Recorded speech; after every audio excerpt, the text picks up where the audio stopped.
Hello. Today I'll be going over UFC 320, Nikolay vs Pereira 2, and making my picks for it. It's looking like a great card, some championship fights, some really fun fights overall. And without further ado, let's get into it. For some of these prelims, I'm going to be pretty quick with it, just so you know. Because first up, we've got Veronica Hardy and we've got Brogan Walker. Brogan Walker is 0-2 in the UFC. Hardy at least has some wins. For example, J.J. Aldrich, Jamie Lee Horth. She looks all right. I'm picking Hardy by decision. Next up, we have Ramiz Brahimaj versus Austin Vanderford. It's not a great matchup. Like, they're both kind of all right. Ramiz, he's 4-3 in the UFC. Not a good 3 losses, though. He's lost to Themba Gorimbo, Court McGee, and Max Griffin, which are not very good. Not very good losses at all.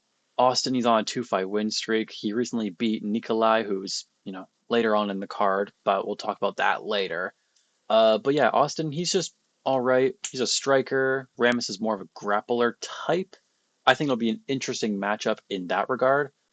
I'm personally going to lean Ramiz Brahimaj. Maybe I'm going to say by submission, specifically a rear naked choke. Call me crazy. Call me crazy. I'm going to pick Ramiz. Now, we have Punehele Soriano versus Nikolay Veretennikov. Low-key, not a great matchup. Punehele, his last loss was against Dustin Stoltzfus, who's also not very good. Just kind of shows you the level he might be fighting at. I do think if he wins, it'll be by knockout or TKO. Nikolay also not great. He's 1-2 in the UFC with a split decision win, so also not great. I'm gonna pick Punehele by knockout, but it could go either way. Now, this is the first fight on the card where I would say it's a fight I'm actually looking forward to. We have Patchy Mix, who, was at the top of the card. Now he's just fallen all the way down, 4 fights in now. He's fighting Jakub Wiclacz. And honestly, I'm not gonna lie, it's kind of a close fight. If Patchy is, the same level of striking and temperament from his first fight in the UFC, it's not great looking. And Jakub, he looks like he can throw down a little bit. He could honestly win by knockout, but just because Patchy is, a veteran of the sport, not of the UFC, obviously, because, one fight. But I'm gonna say Patchy wins. I I want to say by submission. I'm not sure. I'm gonna lean Patchy Mix by submission though. Next up is Macy Chiasson versus Yana Santos. It's an interesting fight. They're both higher ranked bantamweights. They're both a bit older. Macy's 34, Yana's 35. It's a bit of a toss up. I'll pick Macy Chiasson by decision. Next up, we have Daniel Santos versus Ju Sang Yu. This one I'm actually looking forward to. I quite like both of these guys. They're both young, solid fighters. Daniel lost his first match and he's only improved since then in the UFC, and it's been really good. His last fight he beat up another South Korean. Don't know why he's going for 2 in a year, but you do you, man. Ju Sang Yu, on the other hand, he's now 9-0 in his career. In his last fight, he knocked out Jakub. That's not impressive, frankly. He's not a good fighter, but he's still undefeated. So, it's a bit of a toss-up. He's a really good striker, solid striker, The striking is really close, and I think it's going to go to it's going to be a really fun fight, I think. It's going to go to a decision. I'm going to lean Santos purely on the fact that he just has more wins in the UFC versus Ju Sang Yu, but really good fight regardless. Honestly, this is a bit of a casual take, but the next 2 fights I'm honestly not super huge on personally. It's Farid Basharat. He's fighting Chris Gutierrez. We got an up-and-comer, undefeated Farid Basharat. Chris Gutierrez, just a vet. Really good. He's pretty good. I'm going to pick the younger fighter.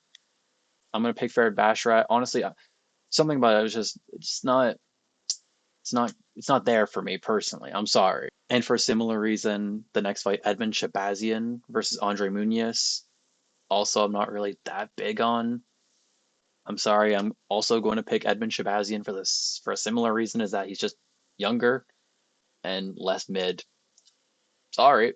Now, this fight was going to be a banger, but it got canceled. We have Ateba Gautier versus Ozzy Diaz. At the time that I'm recording this, Ateba Gautier doesn't have a fight.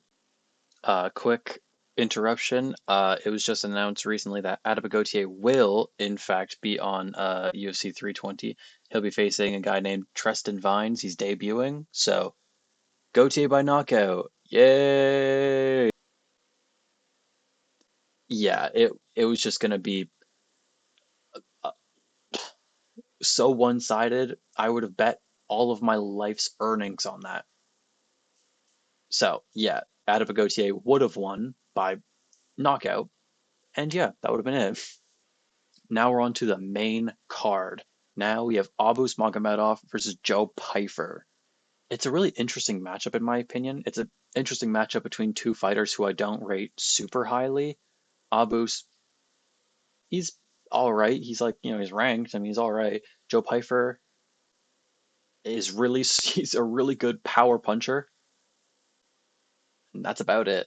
Yeah, no, honestly, it's just like two solid fighters. I think Abus has the advantage in the wrestling and the grappling, which isn't, much to say against Joe Pyfer, but still. But Joe Pyfer, he's better at striking. Obviously, he's much stronger of a striker, so that could play a factor there.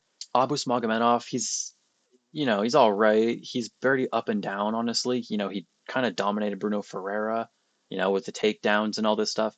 And then he edged out a decision against Michael Pereira, but he was getting smoked by that guy.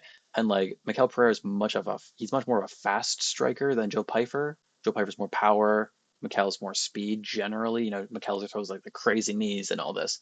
So I don't know if Joe will be able to land those same strikes on Abus as a Mikel Pereira, for example. I'm not sure. While on the other hand, Joe Pyfer, honestly, I think his worst matchup was probably against Jack Hermanson, and I think Abus is going to take this similar approach where he's going to try and slow it down, keep it at a distance, but not get struck too much. I do think, however, differently to Jack, I think Abus is going to try and implement the wrestling earlier because Jack Hermanson didn't do that much at all until a bit later. I think Abus is going to do that in the first, maybe second round. It'll be a close matchup. It's a tight one. I'm personally going to pick Abus by decision, but it'll be really close. Next up, we got the Orc, Josh Emmett versus Youssef Zalal. It's a really interesting matchup. We got a solid striker versus a solid grappler. What's better? Honestly, do not know who I'm going to pick for this. It's pretty close to, I think it will be a decision. Maybe. I think it will be a decision though. And honestly, my only justification for the pick I'm making is I was looking at Josh Emmett's last few fights, and his last four fights were a loss to Lerone Murphy, a win against Bryce Mitchell, a loss to Ilya Tapuria, and a loss to Yair Rodriguez. Yair, striker. Ilya, striker, can wrestle, but he's a striker. Bryce Mitchell, grappler. Lerone Murphy, bit of both, but he's generally more of a striker, right? Youssef Zalal, it's a bit more of a grappler. I'm picking Josh Emmett by decision. Lock it in. For the featured fight, we have Jiri Prochazka versus Khalil Roundtree Jr. Oh my god, I'm geeking about this fight. I'm geeking. Jiri, he's been known to kind of have his hands more down when he's fighting. He just kind of does this and then, huh. But in his last fight against Jamal Hill, he was very, protective of himself. I wonder if he'll keep his arms up like that fight, or if he'll go a bit lower like in his last other fights. Because if that's the case, Khalil will be hitting him, and he'll be hitting him pretty good. So it's going to be a really interesting decision. Well, really interesting decision for me. I, however, don't think it will be a decision. I'm going to pick Jiri Prochazka by knockout. And I'll also add, I hate this matchup either way because I love both of these fighters. I don't like this fight. I love them both, but I'm going to pick Jiri.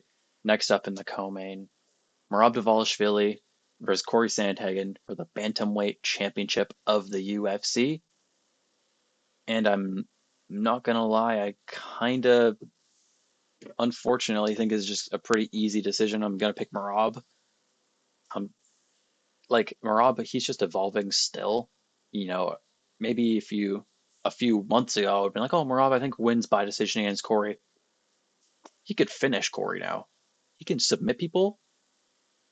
I don't. He can submit people. I don't know. I think it's just going to be Marab, and I genuinely think he could possibly go undefeated for the rest of his career. So it's Marab, yeah. And lastly, we have Magomedov Ankalaev versus Alex Pereira 2. Um, it, this one I'm really unsure about. You know, Alex said he was like, oh, I was at 30-40% power. I guess he's a Super Saiyan. What is he saying? You know what I mean? I don't know if I believe that really, but if that's the case, maybe he is, he's always got a puncher's chance as well. I don't know. It could be Alex, but unfortunately, I think I'm gonna lean Magomed probably by decision. Meh, it's okay. It's all right. But yes, that was my quick rundown of all of UFC 320. Thank you for watching. If you enjoyed it, like, subscribe, and be back because I'm doing this for every single event. Thank you for watching. I'm B Mills MMA. Peace.